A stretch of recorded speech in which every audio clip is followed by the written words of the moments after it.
So everyone knows the people that claim the original CryptoPunks. Like many of those people, they're legend today. We know their name, their moniker in crypto and NFT culture. It's because they were there early and they did something cool and they did it first. Here's a chance. We're all still so early. We've moved to proof of stake. Proof of work becomes this relic of the past. There's a last relic. There's a last contract. There's last tokens, and they're unclaimed virgin tokens sitting in a contract. If you want to be a part of something special, why would you not want to claim one?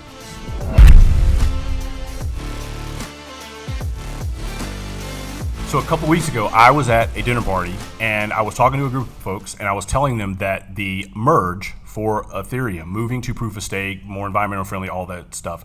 I was telling them that in crypto terms, that was basically the equivalent of the lunar landing. That's how big in scope it was. When you think about what the Ethereum Foundation did, the years of work that went into it. And one of the primary use cases that we have for Ethereum has emerged as digital asset ownership and collectibles, right? The provenance that you get from those. And I knew that there would be a real interesting story during that transition. So sat down with our engineering team, have some of the best and brightest in the space, and we came up with something that was a really novel concept to do what we do, which is try to create collectibles that people have an interest in. And we said, look, somebody is going to mint the last proof of work contract. Somebody's going to close out the last proof of work NFT ERC 721 token run. They're going to mint their contract out. That's going to happen. There will be someone who's the first to do it on proof of stake. That will be the first proof of stake contract because it will not have been deployed on proof of work and minted later. It will be a purely pristine native contract to proof of stake. So we set out to do both of those things. And with guys doing things to predict what block we needed to be in, because the way the terminal hash rate worked, we didn't know what block was going to be the block to move from proof of work to proof of stake. And we didn't know, we knew roughly when it was going to be, and then that time frame got narrowed and narrowed closer and closer as we got to the end. But we were predicting that, able to know where that was going to be, came up with a way to deploy the contract and mint the tokens in a single transaction. One contract can take in roughly 30 million gas. We needed to use about 20 some odd million.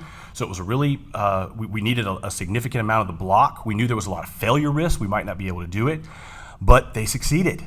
And they hit the last proof of work contract in the penultimate block to be minted, was to be deployed. Us minted the full 10,000 token supply, minted them to the contract the same way that something would go into a staking contract. They are sitting in the contract. They've never been owned by a wallet. These are pure virgin tokens that are sitting there waiting for their owner. Did it on proof of stake. We knew that people would start minting tokens to say, I had the first token on proof of stake. Okay, but where was the contract deployed? We deployed the first proof of stake contract and minted the first proof of stake tokens. Minted the entire 10,000 supply. Again, minted to the contract as if they're staked, waiting for an owner to claim them. Now, everyone's been telling me we should sell these things, that we've created something really cool. We should, I've had a lot of people coming at me with different ideas, wanting to buy the whole thing, whatever the case may be. And I'm like, no, we did this to leave a mark. This was a challenge for our engineering team. I was excited to be in it. I don't write code, but I was in the trenches with them, there helping to plan it, watching them work. It was an amazing engineering feat. And part of the engineering feat is what makes it so interesting and collectible. And I think being in that last block, the story there writes itself, right? But we are going to do this as a free claim for the NFT community. We are not going to sell these tokens. The way this is going to work is we're going to launch a pre-mint allow list. Everyone will come join that allow list. What you will then do is you will mint a claim pass, okay? Don't worry too much about what your token number is or anything in that, because these are gonna burn anyway. So what we're gonna do is we're gonna spend about a month to 45 days finalizing the collection and the rarity structure. We'll put forward to the community what we're gonna do, let you vote on some of the things that go in. For example, we may decide that Bored Apes need to be immortalized on one of the as one of the things that tells that early story of Ethereum. We may need to, we want to put in a noun, or we want to put in a mooncat, or whatever. I want the community to have say in those things and help us form this collection into something that you're going to be proud of, and then build in a rarity structure, which we do that at BlockPacks all the time, and then let everyone use those claim passes to then claim these true proof of work tokens. When you claim it, you'll be able to claim with the pass, send it straight to your vault, have perfect provenance, that you're the only owner, which I think is amazing. Look back at the CryptoPunks, the original claimers. Some of those people they're legends now, right? That was only 5 years ago. We're so early here.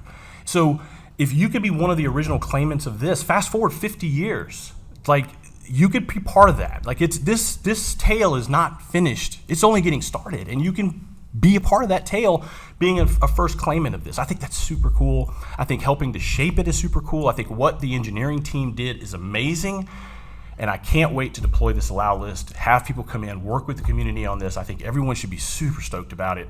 It's something that there's no reason that this doesn't have desirability forever. It doesn't have to do anything. Once we finish it up here, that's it. It's done. It is what it is. It's a true collectible, and that's the culture I grew up in, and it's what we want to build for the community. And I think here we've hit it out of the park so far. Let's finish it, and let's get these things out in the hands of collectors. So let's get that allow list deployed, and we're going to be off to the races.